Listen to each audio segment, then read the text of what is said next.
Hi, I am the proud parent of 30-weeker twins, Quentin and Carmen. So I was on bed rest for about 7.5 weeks, which was challenging because I started to go into labor at 23 weeks, and at 30 weeks I finally had them.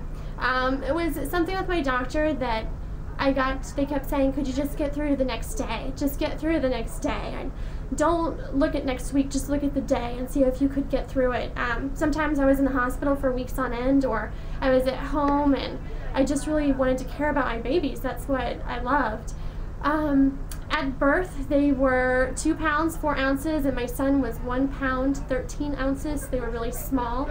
Luckily, they were just on a vent for about a day or two, and then they were breathing on their own, so they were doing really well. They were just feeders and growers, and came to the last point that they had horrible reflux, and then they were lactose intolerant. So that was definitely a struggle, but we did bring them home when I had 2 weeks left of my maternity leave, or my job wouldn't hold it for me. So I had 2 weeks left to get them into a new routine before sending them off to a sitter, which was very hard, but we worked through it.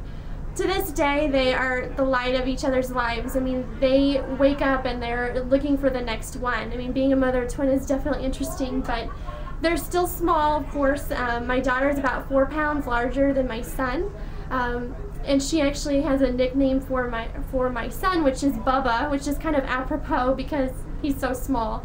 There will be 3 in January in '08, and yeah, my son is in 12-month clothes. So one thing that actually used to aggravate me was other parents would just be so fixed on the amount of, oh, what percentile is your child in? Every time I had a checkup with my kids, I looked forward to meeting their doctor and seeing their progress, but sometimes it wasn't as great as what other children were doing. My kids are about 25 pounds now, and